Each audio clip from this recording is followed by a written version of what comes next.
सारंग आणि सुजाताच्या लग्नाला 7 वर्ष झाली होती, पण घरात पाळणा हल्ला नव्हता. सगळे डॉक्टर करून झाले, औषध गोळ्या इतकंच काय, देव नवस सगळं झालं, पण कशाचाच उपयोग होत नव्हता. सारंग एका कंपनीत चांगल्या हुद्द्यावर कामाला होता. पैशाची कमी नव्हती. सुजाता गृहिणी होती. सारंग त्याच्या आईवडिलांचा एकुलता एक मुलगा होता, त्यामुळे पाळणा हलणं किती महत्वाचं होतं हे तो जाणून होता. नातवाचं तोंड पाहण्याच्या आशेत वडील 6 महिन्यापूर्वीच वारले होते आणि आता आई पण थकली होती. त्यामुळे आता मूल दत्तक घ्यायचं या निर्णयावर सारंग आणि सुजाता पोहोचले. आई पण तयार झाली. आज सकाळी सकाळीच ते एका अनाथ आश्रमात पोहोचले. तिथं गाडी पार्क करून दोघं आत असलेल्या ऑफिसमध्ये आले. या, मी तुमचीच वाट पाहत होते. चला आपण मुलांना भेटायला जाऊ, असं म्हणून आश्रमातल्या बाई त्या दोघांना आश्रमातल्या मुलांच्या इथं घेऊन आल्या. ही शीतल, ही 10 वर्षाची आहे. हा राजू, हा 12 वर्षाचा आहे. ही प्रीती, ही 10 वर्षाची आहे. बाई एक एक करत मुलांची ओळख करून देत होत्या. बघा, तुमचा निर्णय झाला की सांगा, असं म्हणून त्या निघून गेल्या. अरे, इथं सगळी मुलं मोठी आहेत. आपल्याला 5 ते 8 वयातलं मुलं असेल तरी चालेल, पण इतकी मोठी मुलं आपल्याला ऍडजस्ट होत नाहीत, मग प्रॉब्लेम होतात. सुजाता सारंगला म्हणाली, हो, मी सहमत आहे तुझ्याशी. चल निघू. अनाथाश्रम खूप आहेत, आपल्याला हवं असलेलं मूल मिळेल. ते गाडीजवळ आले आणि गाडीत बसून निघाले. थोडं पुढं आल्यावर एक वळण होतं. अचानक गाडीसमोर एक लहान मुलगी आली. 6-7 वर्षाची असेल ती. सारंगने ब्रेक मारला, पण तिला हलका धक्का लागलाच गाडीचा. ती पडली. सारंग आणि सुजाता गाडीतून उतरले. सुजाताने तिचं डोकं मांडीवर घेतलं. ती खूप गोंडस मुलगी होती. 3 फूट उंची, गोरा रंग, बोलके डोळे, गालावर एक तीळ, मळके कपडे.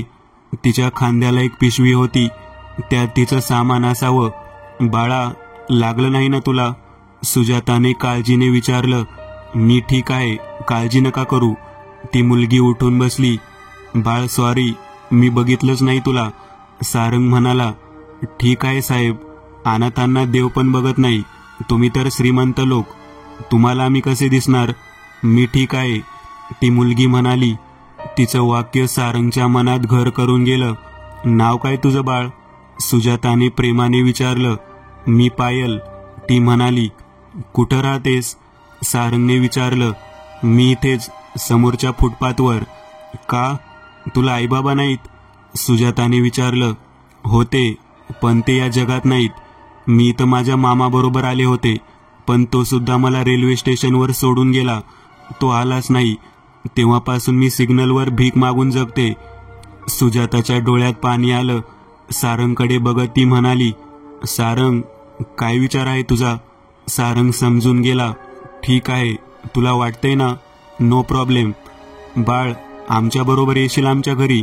सॉरी, आपल्या घरी? सारंग म्हणाला. मला काम द्याल साहेब? ती निरागसपणे म्हणाली.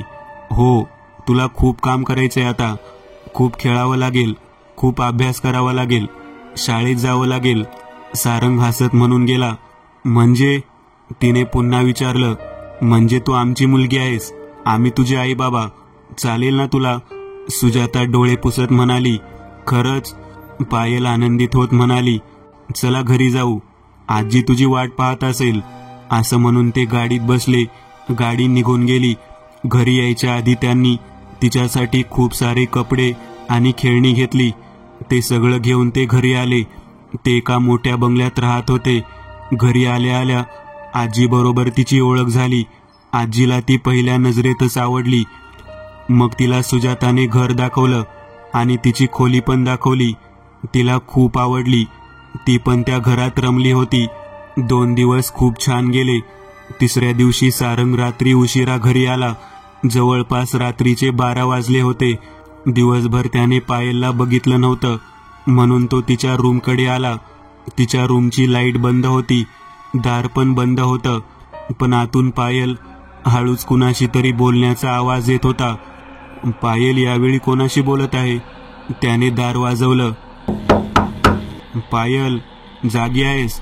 सारंगने आवाज दिला. पायलनं दार उघडलं. कोणाशी बोलत होतीस? सारंगनं विचारलं. नाही पप्पा, कोणाशी बोलणार मी?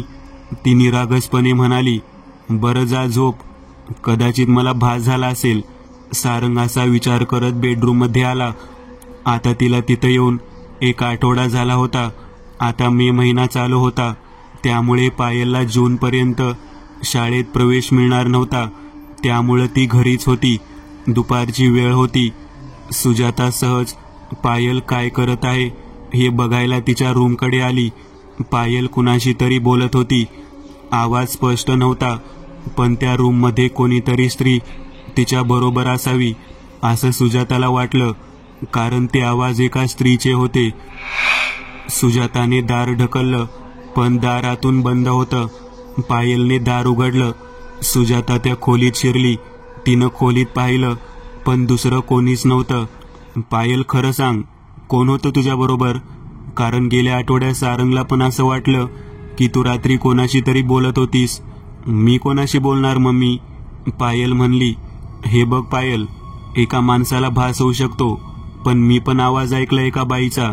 सुजाता रागवत म्हणाली.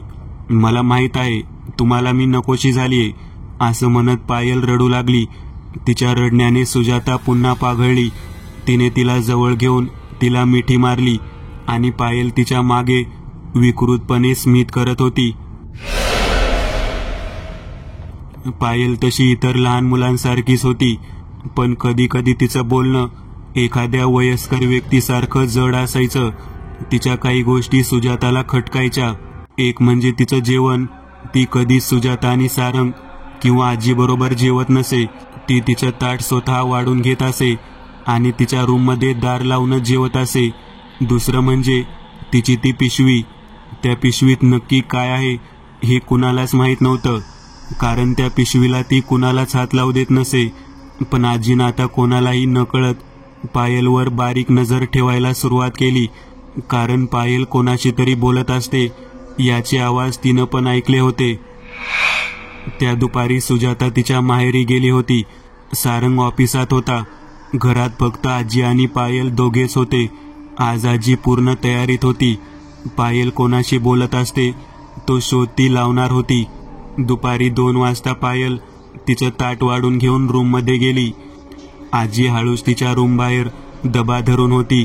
अचानक आतून पायलचे आणि अजून एका स्त्रीचे बोलण्याचे आवाज येऊ लागले. आजीला ते काय बोलत आहेत हे स्पष्ट ऐकू येत नव्हतं, पण कोणीतरी आहे हे मात्र तिला आता खात्रीशीररित्या कळत होतं. आजीने मास्टर की दाराच्या लेचला लावली आणि ती धडक रूमच्या आत प्रवेश केली. समोरचं दृश्य पाहून आजीच्या पायाखालची जमीनच सरकली. पायलच्या समोर एक स्त्री बसली होती. काळी साडी, मोकळे सोडलेले केस, पांढरा चेहरा, पाठीला कुबड, डोळे आत गेलेले आणि हाताची नखं धारदार. ती एक हाडळ होती. तिला पाहून आजी जोरात किंचाळली, पण घरात कोणी नव्हतं. हळूहळू ती हाडळ आजीकडे चालत येऊ लागली. तिचं ते रूप पाहून आजीला मृत्यू दिसू लागला. आजीला जबरदस्त हार्ट अटॅक आला. आजी तिथंच कोसळली आणि गतप्राण झाली. पायल आणि ती हाडळ एकमेकींकडे बघून विकृतपणे आजीच्या प्रेताभोवती बसून हसू लागल्या. मम्मी लवकर ये, घरी आजी बेशुद्ध झालीये, काही बोलत नाहीये. पायल फोनवर रडत रडत सुजाताला म्हणत होती. थांब बाळ, मी लगेच येते. सुजाता घाईघाईत निघाली. तिने सारंगला कॉल करून सगळं सांगितलं. ते दोघे घरी पोहोचले, पण आजी वारली होती. आजीचा क्रियाकर्म करून आता सारंग आणि सगळे नातेवाईक घरी आले. पायल रडायचं नाटक करत होती. सुजाता तिला कवेत घेऊन शांत करत बसली होती. सारंग पोरका झाला होता, पण नियती पुढं कुणाचं काय चालणार असं म्हणून तो शांत होता. आता सगळे नातेवाईक गेले होते. पायल तिच्या रूममध्ये होती. सारंग आणि सुजाता बेडवर पडले होते. तितक्यात सारंगचा फोन वाजला. समोरून काशीनाथ बोलत होता. तो सारंगचा चुलत भाऊ होता. तो सुद्धा आजीच्या अंत्यविधीला आला होता. तो एक पत्रकार होता, मुख्य म्हणजे क्राईम रिपोर्टर. सारंग, जरा बोलायचंय. उद्या तुझ्या ऑफिसला येतो. खूप इम्पॉर्टंट आहे. वेळ काढ. आणि ऐक, वहिनींना पण आण. काशीनाथ असा अचानक का बोलावतोय भेटायला आणि तुला पण घेऊन ये म्हणलाय. दुसऱ्या दिवशी कामवाल्या बाईला घरी थांबायला सांगून सुजाता आणि सारंगच्या ऑफिसला आले. काशीनाथ आधीच आला होता. काल तुमच्या घरात मी एक लहान मुलगी पाहिली. असं कळलं की तिला तुम्ही अडॉप्ट करताय. काशीनाथ म्हणाला, हो अरे, ती आम्हाला रस्त्यावर सापडली. मग तिला आम्ही घरी आणली. पण काय झालं? सारंग म्हणून गेला. 6 महिन्यांपूर्वी माझ्या एका मित्राच्या वडिलाचं निधन झालं होतं. मी तिथं गेलो होतो. तिथं हीच मुलगी मला दिसली होती. ती मुलगी त्यांना अशीच सापडली होती. हळूहळू त्या घरातलं एक माणूस मेलं आणि नंतर ती मुलगी परत कुणालाच दिसली नाही. ती मला जेव्हा दिसली होती ती थेट काल मी तिला पाहिली. अरे पण ती म्हणाली तिला आई वडील नाहीत. तिचा मामा तिला स्टेशनवर सोडून गेला. आणि तुला काय म्हणायचंय की तुझ्या मित्राचं कुटुंब या इतक्या लहान मुलीने संपवलं? पटण्यासारखी गोष्ट नाही. बरं, जर असं काही नसेल तर ठीक आहे, पण सावधान राहा तुम्ही दोघं. काशीनाथ तिथून निघून गेला. सुजाताला मात्र काशीनाथच्या बोलण्यात तथ्य वाटलं. तिने आज ठरवलं की पायलवर नजर ठेवायची. ती घरी आली आणि तिने सारंगला सांगितलं की पायलला बाहेर फिरायला घेऊन जा. आधी पायल नको नको म्हणत होती, पण शेवटी सुजातासमोर तिचा नाईलाज झाला. सारंग तिला मॉलमध्ये घेऊन गेला. आता घरात सुजाता एकटीच होती. ती पायलच्या रूममध्ये गेली आणि तिची पिशवी शोधू लागली. पण ती पिशवी वर तिला कुठे सापडली नाही. आणि म्हणून मग ती पिशवी बेडखाली असेल म्हणून ती बेडच्या खाली वाकली. बेडच्या खाली ती पिशवी होती. तिने ती पिशवी बाहेर काढली आणि त्यातलं सामान बाहेर काढलं. ते सामान काढायला तिने पिशवी उलटी केली आणि तिला हादराच बसला. त्या पिशवीत एक अल्बम होता. त्यात वेगवेगळ्या कुटुंबातील लोकांचे ग्रुप फोटो होते. पण पायल त्यात कुठे नव्हती. एक डायरी होती. त्यात विचित्र आकृत्या काढल्या होत्या आणि कुठल्या तरी वेगळ्याच लिपीत काहीतरी मजकूर होता. आणि त्या पिशवीत काही मानवी हाडं होती. ते सगळं पाहून ती घाबरून गेली होती. आता ती त्या खोलीतून बाहेर येण्यासाठी मागे वळली आणि तिची दातखिळीच बसली. कारण मागे एक भयंकर स्त्री उभी होती. ती तीच हाडळ होती जिने आजीचा जीव घेतला होता. काय शोधतीयेस? मी मदत करू का? तिचं ते हसणं अंगावर काटा आणत होतं. सारंग आणि पायल आता घरी आले. सुजाता कुठे आहेस? आम्ही आलोय, सारंगने आवाज दिला. तो तिला घरभर शोधू लागला आणि तो किचनमध्ये आला. समोरचं दृश्य वेदनादायी होतं. सुजाताचं प्रेत किचनच्या छताला लटकलेलं होतं. तिचे डोळे उघडे होते. तिचे डोळे सांगण्याचा प्रयत्न करत होते की मृत्यूपूर्वी तिने काय भयंकर प्रकार पाहिलाय. पोलीस आले. सगळे सोपस्कार झाले. आता मात्र सारंगचं आयुष्यच बर्बाद झालं होतं. काशीनाथ परत त्याला तेच सांगायला त्याच्या ऑफिसला आला होता.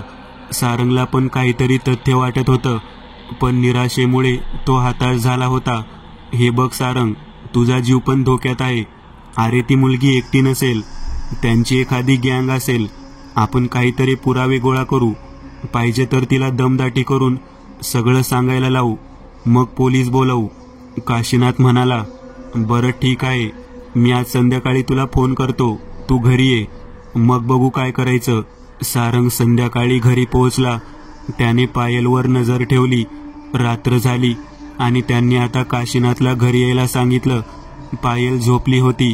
तितक्या सारंग आणि काशीनाथ तिच्या रूममध्ये घुसले. त्यांनी तिला आता बांधून ठेवली एका खुर्चीला, पण ती रडत होती. तिचं रडणं बघून सारंगचं मन पाघळू लागलं.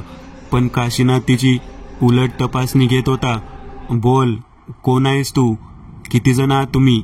कुठे तुझे बाकीचे साथीदार? तू आल्यापासून इथं 2 मृत्यू झालेत. खरं सांग, आम्ही तुला सोडून देऊ. ती रडत होती.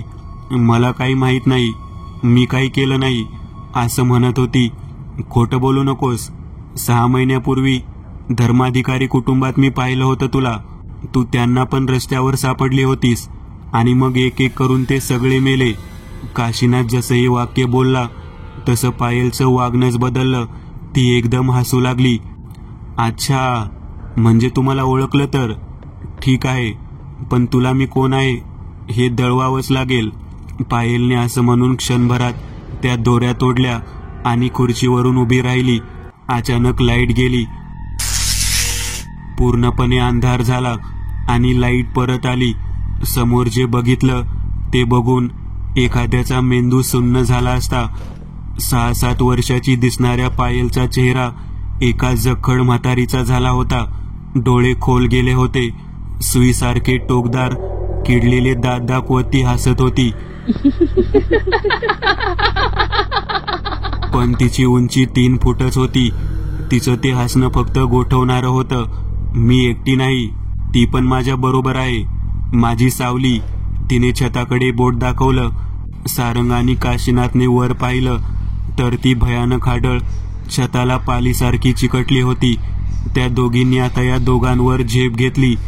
सुईसारखे धारदार दात त्यांच्या मानेत खुपसले आणि क्षणभरात ते दोघे गतप्राण झाले. 4 महिन्यानंतर रमेश आणि श्वेता निपुत्रिक जोडपं. 10 वर्ष झाली असून पण मूलबाळ नव्हतं. दत्तक मूल घेण्यासाठी ते एका अनाथ आश्रमात चालले होते.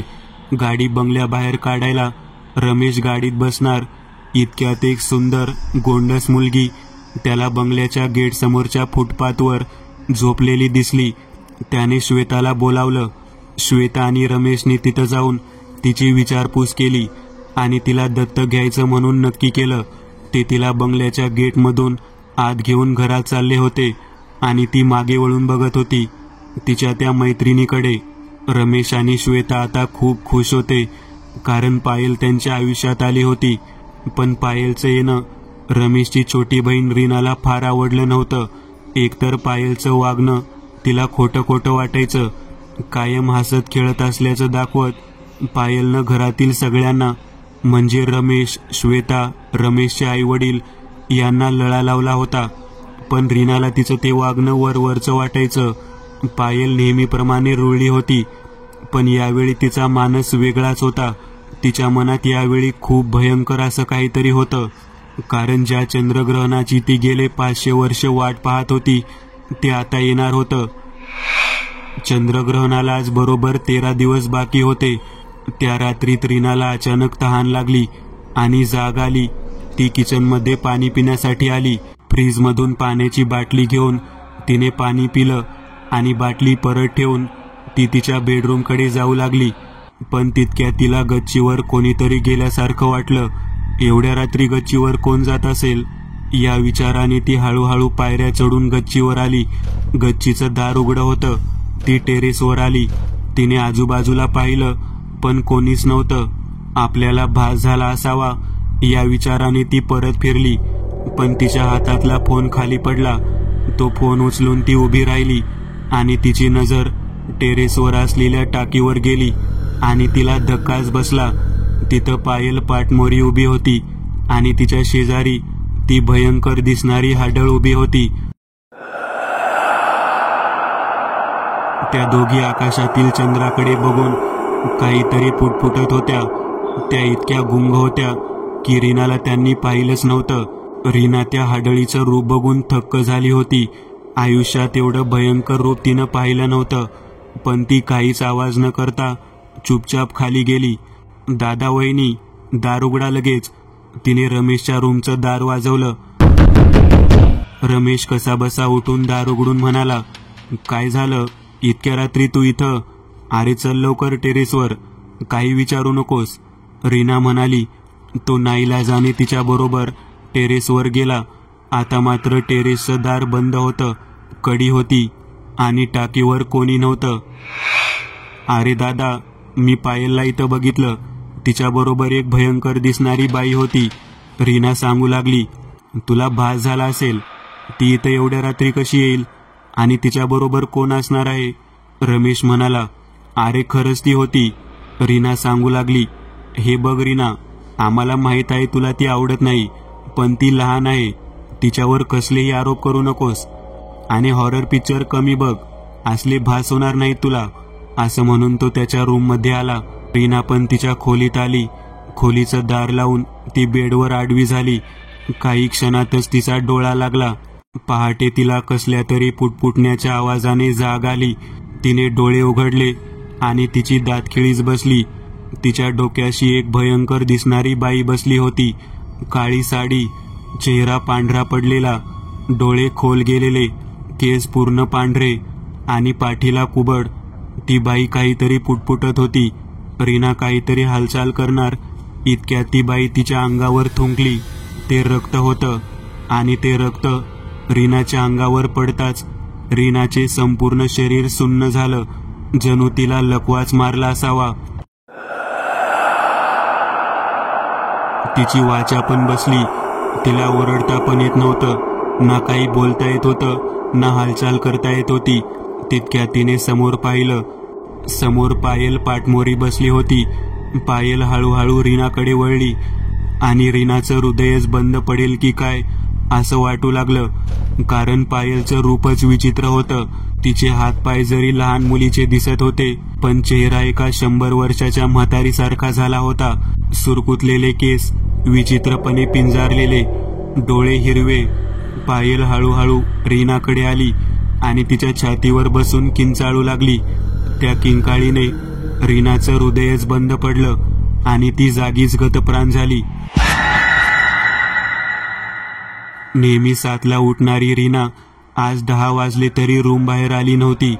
म्हणून मग तिच्या आईने दरवाजा वाजवायला सुरुवात केली, पण काहीच प्रतिसाद आला नाही. मग रमेशने दार तोडलं. रीनाचा अकाली मृत्यू झाल्याने घरातले सगळेच थक्क झालेले. आईबाबांना तर धक्काच बसला होता. पोस्टमॉर्टममध्ये सिव्हिअर हार्ट अटॅक येऊन ती मेली असा समज होता. अचानक झालेल्या आघाताने घर एकदम शांत झालं होतं. पायल मात्र आतून खुश होती, कारण चंद्रग्रहणाआधी तिला पहिला बळी मिळाला होता आणि पायलला सगळं सुकर वाटत होतं, कारण तिची काळी शक्ती वाढली होती. रमेश, पवनला कळवायला पाहिजे रीना गेल्याचं, बाबा रमेशला म्हणाले. बाबा, खरं आहे तुमचं, पण त्याला कुठं शोधणार, कसा कॉन्टॅक्ट करणार? 5 वर्षे झाली त्याला घर सोडून. जर खरंच यायचं असते तर कधीच आला असता. होय रे, तू म्हणतोस ते पण खरं आहे. कुठल्या जन्माचे भोग आहेत देव जाणे. बाबा हाताश होत रूममध्ये निघून गेले आणि तितक्यात रमेशचा फोन वाजला. हॅलो रमेश, वैकुंठ स्मशानभूमी पोच लगेच, मी आलोय. हे वाक्य बोलून फोन कट झाला. रमेशला कळून चुकलं होतं की फोन कुणाचा आहे ते. काहीतरी भयंकर होणार आहे हेही त्याला समजून चुकलं होतं. रमेशने गाडी काढली आणि तो त्वरित वैकुंठ स्मशानभूमीत पोहोचला. तसं तिथं कोणी येत जात नसे, कारण शहराच्या बाहेर होती ती स्मशानभूमी. रमेश गाडी बाहेर लावून आत आला. तिथे एक भगवा पंचा गुंडाळलेला माणूस उभा होता. आपण रमेशराव का? गुरुजी आपलीच वाट पाहत आहेत, या माझ्या मागे, असं म्हणून रमेशला घेऊन तो स्मशानाच्या एकदम आतल्या बाजूला आला. समोर एक छोटी झोपडी होती. ते त्या झोपडीच्या जवळ आले. इथं बूट काढा, मोबाईल, पाकिट, बेल्ट इथं बाहेरच काढून आत जावा. रमेश सगळ्या गोष्टी बाहेर ठेवून त्या झोपडीच्या आत आला. समोर कोपऱ्यात एक आघोरी साधू बसला होता. अंगाला राख फासलेली होती, बळकट शरीर, लांब केसांच्या जटा. पवन, तू कसा आहेस? कुठं होतास? रमेश काळजीने विचारू लागला. मला काही विचारू नकोस, मी आता आघोरी साधू झालोय. मी आलोय तेही एका कारणासाठी. मला समजलं की रीना गेली आहे आणि तुम्ही सगळे पण संकटात आहेत. खूप भयंकर संकट आहे तुमच्यावर. तुमच्या घरावर हाडळीचं सावट आहे. आता एक कर, पहिलं म्हणजे मी तुला भेटलो हे कोणाला सांगायचं नाही. बाबांना फोन कर इथून आणि काहीतरी कारण सांगून त्यांना, आईला आणि तुझ्या बायकोला इथं बोलावून घे. पण ऐक, अजून कोणालाच घेऊन यायला सांगू नकोस. कोणीच नाही, फक्त ते तिघे. पवन म्हणाला. पण रमेश काही बोलणार इतक्यात पवन ओरडत म्हणाला, तुला सांगितलं ना, प्रश्न विचारायचे नाही, शंका काढायच्या नाहीत. जगायचं असेल तर जे सांगतोय ते कर. बरं, म्हणून रमेश बाहेर आला. त्याने बाबांना लगेच सांगितलं. पण श्वेता पायलला एकटी ठेवून जायला तयार नव्हती आणि त्यामुळे तिनं पायलला पण गाडीत बसवलं आणि ते सगळे त्या वैकुंठ स्मशानाकडे निघाले. आता स्मशान जवळ येऊ लागलं. श्वेता गाडीच्या मधल्या सीटवर बसली होती आणि पायल तिच्याही मागे असलेल्या शेवटच्या सीटवर होती. अचानक श्वेताचं लक्ष मागच्या सीटवर गेलं आणि तिला समजेनाच की काय चाललंय.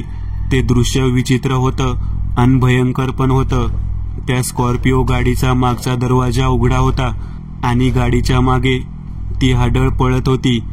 ती विचित्र आवाजात पायलला गाडीच्या बाहेर ओढायचा प्रयत्न करत होती. श्वेता जोरात किंचाळली आणि पायलने तिच्याकडे वळून पाहिले आणि स्वतःचे खरे रूप दाखवले, ज्यात तिचा चेहरा एका म्हातारीचा होता पण शरीर लहान मुलीचं. ते पाहून श्वेताला धक्काच बसला. पायल विक्षिप्तपणे हसत गाडीतून बाहेर उडी घेत हाडळी बरोबर काही क्षणात नाहीशी झाली. ते दृश्य बाबांनी पण पाहिलं होतं. त्यांची तर दातखिळीच बसली होती, पण ते थांबले नाहीत. गाडी स्मशानाच्या बाहेर येऊन थांबली. ते हळूहळू त्या झोपडीकडे आले. झोपडीच्या बाहेर पवनला आणि रमेशला बघून बाबा आणि आईला तसा आनंद पण झाला होता, पण पायलचं ते रूप आणि घडलेली घटना बघून ते शांतच राहिले. श्वेताने कसं तरी घडलेला प्रकार रमेशला सांगितला. ती मुलगी नाहीये, ते पिशाच्चे आहे. आपल्याला इथं आज पिशाच्चे नाशिनी यज्ञ करायचा आहे. त्याआधी मला गाडीची तपासणी करावी लागेल, असं म्हणून पवन आणि त्याचा शिष्य गाडीच्या दिशेने आले. पवनने गाडीच्या मागच्या सीटवर नीट बघितलं आणि त्याला तिथे एक अर्धा पांढरा आणि अर्धा काळा असा केस सापडला. त्याने तो केस घेतला आणि तो पुन्हा झोपडीकडे आला. पुढे त्यांनी यज्ञाची सगळी व्यवस्था केली होती. हळूहळू आता संध्याकाळ होऊ लागली होती. खूप मोठा यज्ञ होता तो, त्यामुळं खूप तयारी करावी लागत होती. शेवटी काही वेळाने पवन यज्ञकुंडाच्या बाजूला बसला आणि त्याने पिशाच्चे नाशिनी यज्ञ सुरू केला. त्याने आवाहन करून अग्नी प्रकट केला आणि त्यानंतर त्याने रमेश, श्वेता आणि आईबाबांना त्या यज्ञाच्या बाजूला बसायला सांगितलं. आता काही झालं तरी हा यज्ञ पूर्ण होईपर्यंत कोणीच उठायचं नाही. अगदी काही झालं तरी त्याने शिष्याला त्यांच्या भोवती एक वर्तुळ आखायला एक मंत्रित उदी दिली. हे वर्तुळ आपलं कवच आहे. ती याच्या आत येऊ शकणार नाही. त्यामुळे तुम्हाला बाहेर खूप भयंकर गोष्टी घडताना दिसतील, पण विचलित होऊ नका. कुलदेवताचे नाव घेत राहा, असं म्हणून पवनने चक्रावर ध्यान लावलं. तो ध्यानात खूप डीप गेला. काही मिनिट उलटली आणि त्याने ताडकन डोळे उघडले. भयंकर आहे हे सगळं. ती 500 वय वर्षाची आहे. ती एकटी नाहीये, तिच्या बरोबर एक जाखीन पण आहे. त्यांनी आजवर 111 कुटुंब खाल्ली आहेत. पवन सांगत होता. रीनाचा जीव पण त्यांनीच घेतलाय. ते ऐकत असताना सगळेच साठ पडले होते, कारण पायलचा निरागस रूप किती किळसवानं होतं हे त्यांना कळत होतं. आता पवनने मंत्र म्हणायला सुरुवात केली आणि तिचा केस त्याने यज्ञकुंडात टाकला आणि त्याचबरोबर त्याने बाजूला असलेल्या सुरीने आपल्या बोटावर एक वार करून 3 थेंब रक्त यज्ञकुंडात अर्पित केलं. काही क्षणातच वातावरण बदलून गेलं. ढग दाटून आले, चंद्र झाकून गेला आणि वेगवेगळे विचित्र रडण्याचे, किंचाळण्याचे आवाज येऊ लागले. जणू काही 50-60 लोक एका वेळी आक्रोश करत असावेत, इतका मोठा तो आवाज येत होता. मम्मी, मला भीती वाटते आहे, चल ना घरी जाऊ, असा आवाज श्वेताच्या कानी पडला. तिने आवाजाच्या दिशेने पाहिले तर ती पायल होती. तिच्या हातात एक बाहुली होती. ती त्या वर्तुळाच्या बाहेरून श्वेताला बोलावत होती. तिचं ते निरागस रूप जणू श्वेताचं मन पागळवत होतं. श्वेता पण संमोहित केल्यासारखी तिच्याकडे खेचली जाऊ लागली. तितक्यात पवनने अभिमंत्रित उदी पायलच्या दिशेने उधळली आणि श्वेताने एक विद्रूप दृश्य पाहिलं. पायलचा चेहरा एका जखड म्हातारीचा होता आणि तिचे हातपाय लहान मुलीचे होते.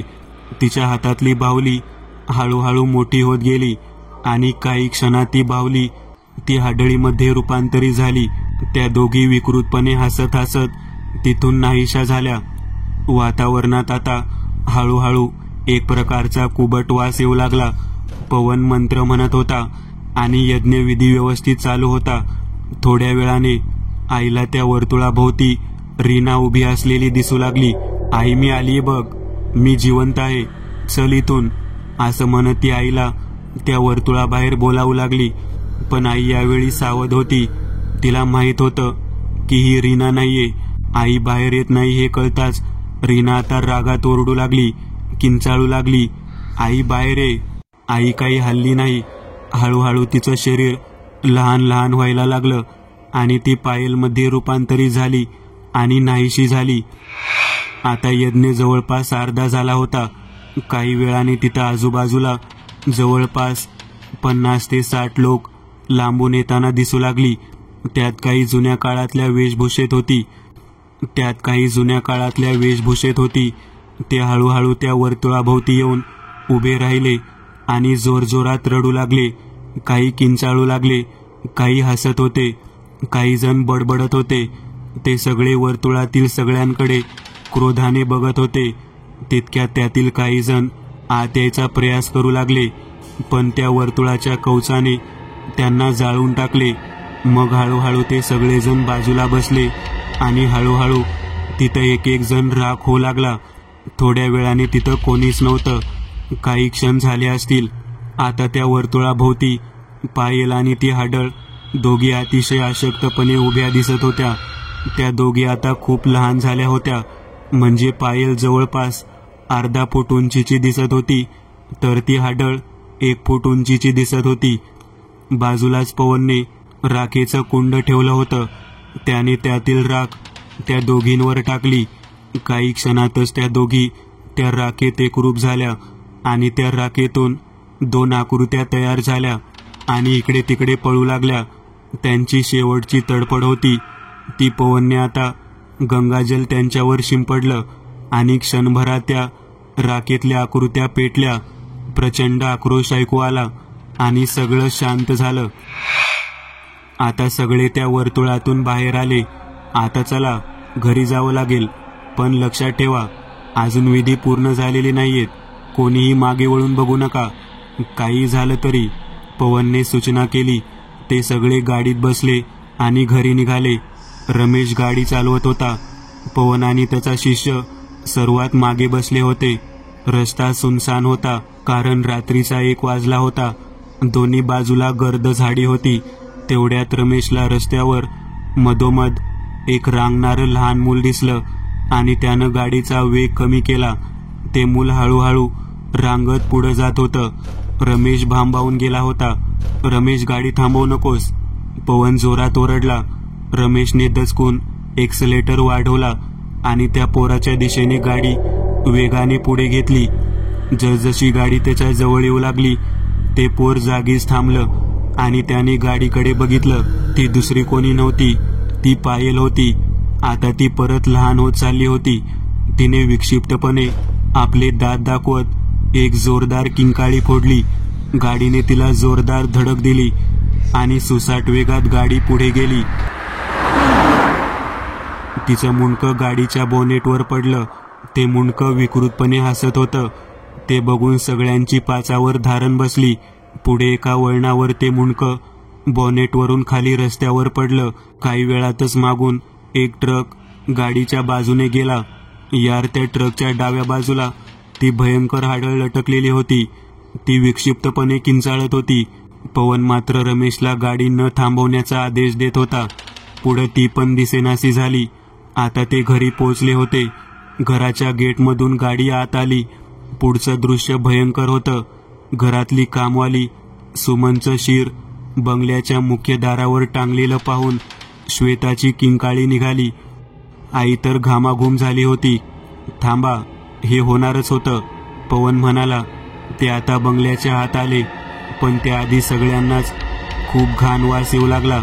श्वेताने लाईट लावली आणि तिथं जे पाहिलं त्याची कोणी कल्पना पण केली नसेल, कारण बाहेरच्या लिव्हिंग रूममध्ये जवळपास 40-50 मानवी मृतदेह सडलेल्या अवस्थेत पडले होते. दुर्गंधी पसरली होती. तुम्ही इथंच थांबा, तिची खोली कुठे आहे, पवन म्हणाला. वरच्या मजल्यावर राईटची पहिली खोली. तो आणि त्याचा शिष्य वर गेले आणि तिचं सगळं सामान घेऊन आले, म्हणजे ती पिशवी. त्याने त्या पिशवीतून सगळं सामान बाहेर काढलं. फक्त ती डायरी त्याने स्वतःकडे ठेवली. बाकीच्या सामानावर अभिमंत्रित जळ टाकलं आणि क्षणभरात ते सगळं जळू लागलं. खोली काळ्या धुराने पूर्णपणे भरली. त्या धुरातून त्या हाडळीच्या आणि पायलचे चेहरे असलेल्या आकृत्या आक्रोश करताना दिसू लागल्या. आणि अचानक धूर नाहीसा झाला. आता त्याने तेच अभिमांत्रित जल सगळ्या खोलीत शिंपडलं आणि चमत्कार झाल्यासारखं तिथली सगळी प्रेत क्षणभरात नाहीशी झाली. हे सगळं होत असताना वरच्या पायऱ्यांवरून कोणीतरी येताना दिसलं. ते पाहून तर एखाद्याचं हृदय बंद पडलं असतं. ते त्यांच्या कामवालीचं शिर नसलेलं धड होतं, पण त्यावर देखील अभिमंत्रित जल शिंपडताच ते जागीच नाहीसं झालं. आता तिथं एकदम शांतता पसरली. पवन आणि त्याच्या शिष्याने आता सगळी लिव्हिंग आणि तिची खोली गंगाजलाने पवित्र केली. रमेश, श्वेता, आई बाबा काहीच बोलण्याच्या मनस्थितीत नव्हते. आता पवन खाली बसला आणि ती डायरी बघू लागला. त्यातला तो विचित्र मजकूर आणि त्या विचित्र आकृत्या बघून त्याला सगळं समजलं. पवन बोलू लागला, तुम्ही विचार करत असाल की हे सगळं काय होतं आणि ती कोण होती, तर ऐका.